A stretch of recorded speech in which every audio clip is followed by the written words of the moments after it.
Hello and welcome to Dr. Shiny Tarot. This is a monthly reading for the month of December for my Libra friends. So we'll see what's going on in the world of Libra today. Okay. Oh, okay.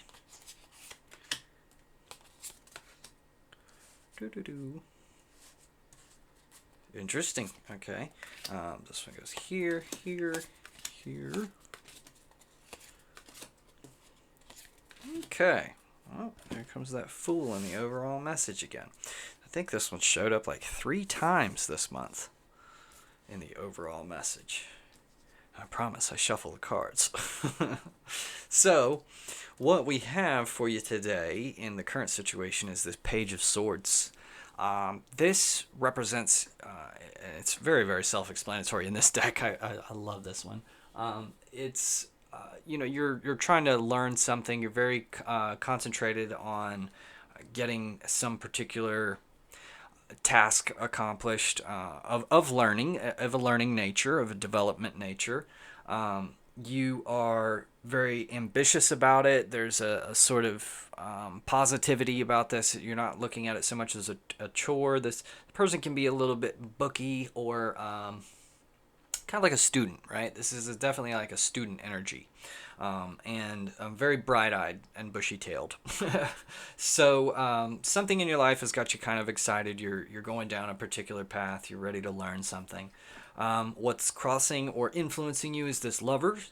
And this represents, so a lot of people, they say the Lovers, it looks like a romantic card or a card of passion. And it is in a way, but really the heart of this card is to kind of teach you that there has to be some sort of a choice involved in like true love. So people think of true love as like there is no effort, right? There's no you don't have to try. It just sort of it feels right all the time, and that's not really it, right? What makes true love, what makes the Lovers, is their constant choice that they're going to be with each other. They're going to devote to each other. It's not always easy. It doesn't always feel like it's what they want to do, but it's the choice in particular which makes them the Lovers, not necessarily just who they are to each other. So this is an important lesson for people to realize, because particularly with with media and movies and TV shows and everything these days, this idea of just this like fairy tale love is very common, and I think it robs a lot of people of knowing a true trusting relationship that is built on choice, that is built on a continuous process of choosing, and that has to be based on love. If I were to think about, or if I were to share my ultimate motivation in love, it's when you kind of go through some things or you reach a certain spiritual development, you always kind of end up with this feeling that life is inherently a little bit, I don't want to say hollow because that makes me sound cynical, right? But there's no intrinsic purpose to life, and you can adopt purpose from other people or from religion or all these things, but that didn't ever really work for me because I was very conscious that I was just adopting somebody's reason for living instead of like feeling it really myself, or that you were making a choice to have some particular thing to look forward to, whether it be to meeting your loved ones in heaven or whatever you believe in for the afterlife. It was always this,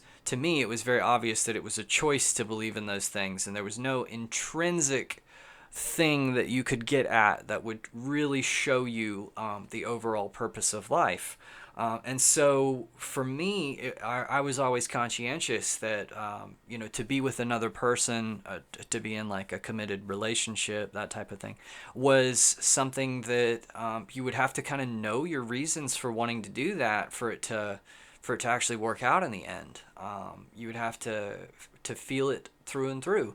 And for me, it's like life is kind of scary, and that hollowness is hard to deal with. And you make a choice that you're going to be a partner to somebody, and you're going to walk each other down the road to that eventual end of your life and everything, and you're going to have a partner to help you get through it all, to hold your hand, so to speak, through all of that, and that's a wonderful thing. I think it's a great thing if people can do that for each other.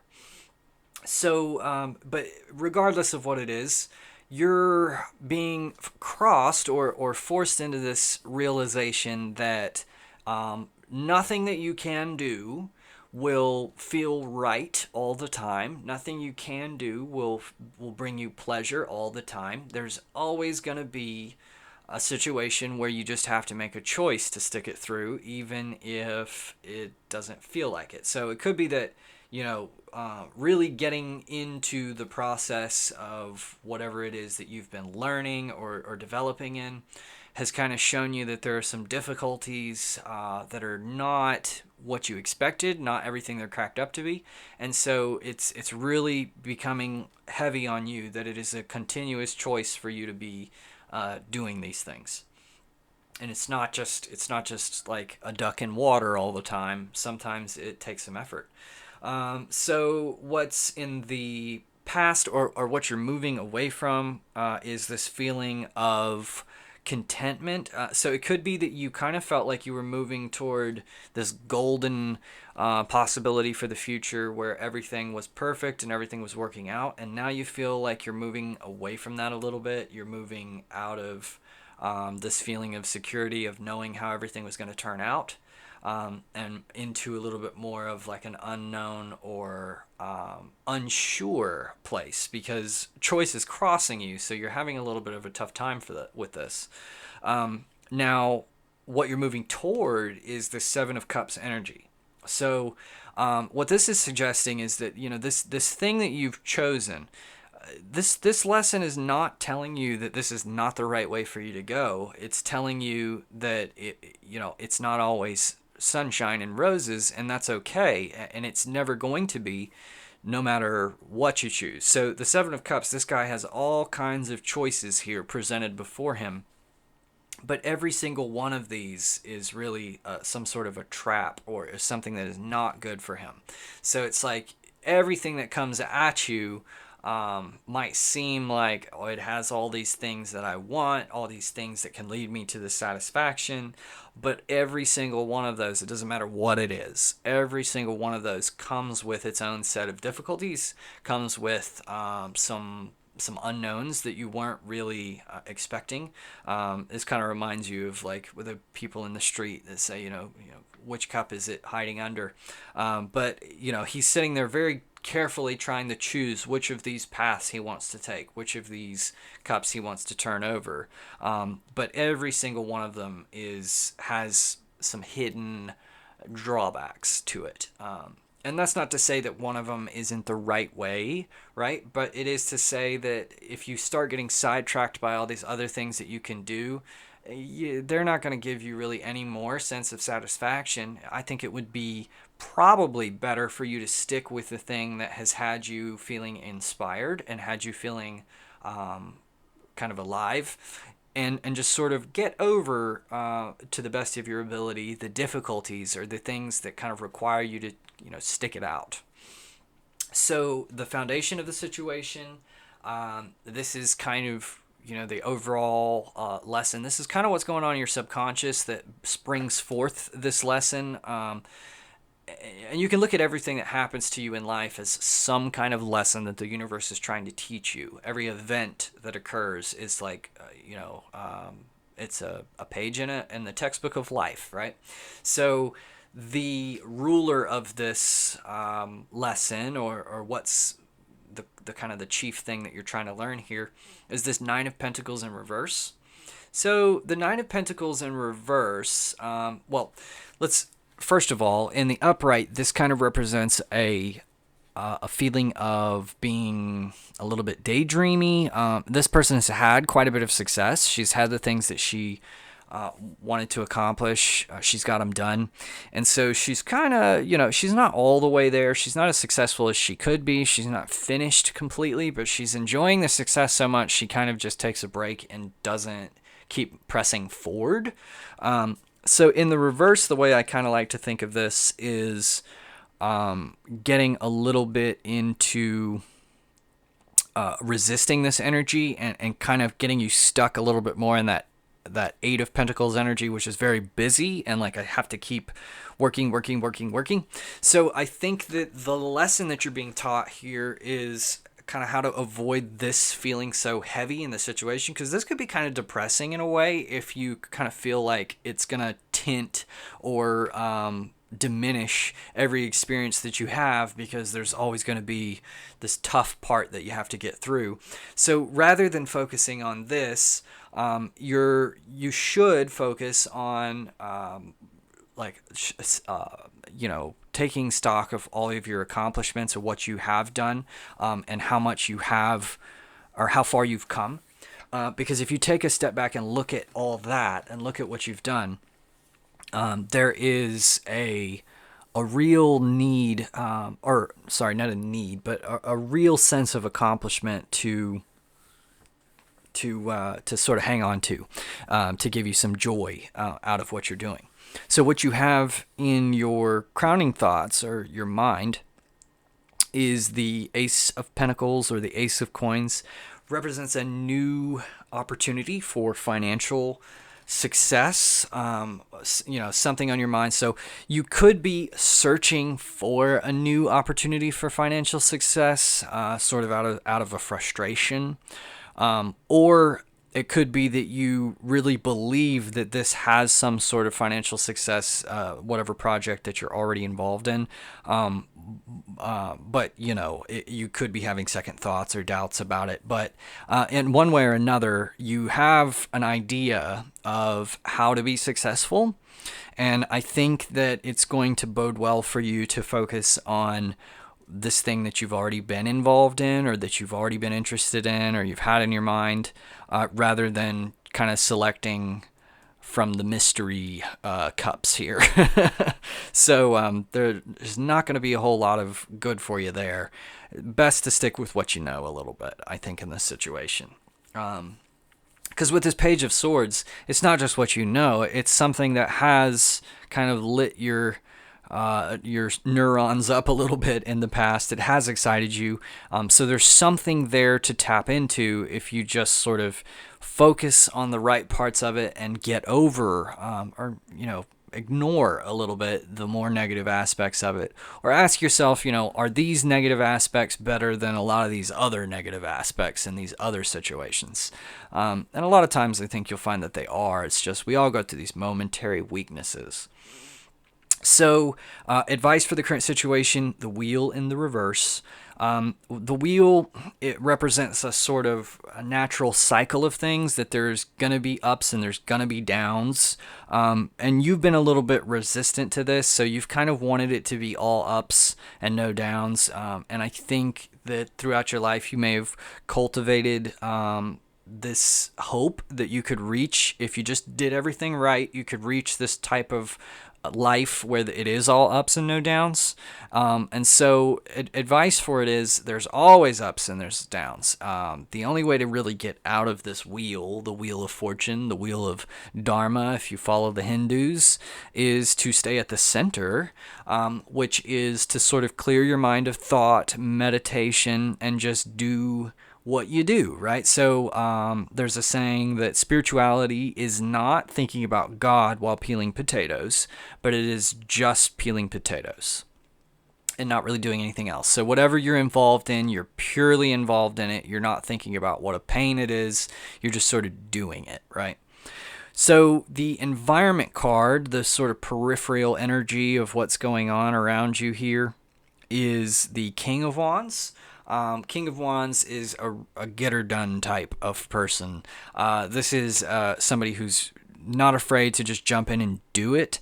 So this is somebody around you or energy that's surrounding you. There is definitely something for you to learn here from this person. He's got determination and willpower, which if you learn how to mimic that, if you learn what makes him drive, because, he's gone through this. He's gone through having to choose and know what he's doing. He's got that conviction really figured out. That's one of the first things that he figured out. But now he's at a place where he's just a master of just going for it and getting it done, and going through it rather than just resisting it, right? So the more you resist something, the harder it becomes to accomplish. And the more you just sort of jump in and do it, it gets over a lot quicker. It happens with a lot less effort and a lot less pain. So this is the current environment. So there's a resource for you around you which can help you, even if it's just by watching how they do things, how they work, or watching how they adjust their mindset to whatever circumstances they're in. There's definitely a mentor, sort of a figure around you there. So the Fears card is the Four of Pentacles in the reverse. So Four of Pentacles has a real big connotation in like saving, almost to a fault, where a person just is kind of like clinging to their money and being a little bit of a miser about it. However, she's almost always got some really fine things, some fine clothes and whatnot. So it's like she has at some point known how to spend her money and her wealth and her riches and everything, but it's kind of, I guess, gotten to her head a little bit. She's gotten to be a little bit too homebody, and I don't want to go out and spend money because I need to save and that kind of thing. So in the reverse, the way I would interpret this for your fears is you're afraid of not having enough saved up. You're afraid of not having this excess, or more than you need, more than can even more than can make you happy, right? So think about how much is required for you to be happy. And a lot of times that, we think that we're happy if we have like this sense of security, but security is only necessary if bad things are going to happen. So if bad things don't happen, then all of that you saved up for security, or all the money that you could spend on insurance, is not really going to make you any happier, if you're already not happy, right?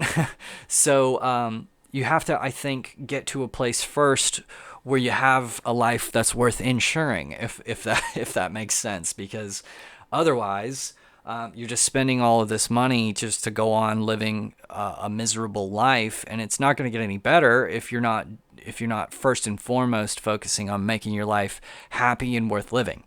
After you have that and you've got that abundance, then you can start saving or insuring things to make sure that you don't end up losing that, right? And that even a certain degree of that is prudence, not just being miserly, right?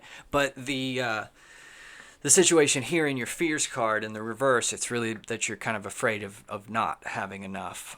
So I would carefully first look at finding your joy here, and don't worry about getting there, because this kind of energy can screw this up for you.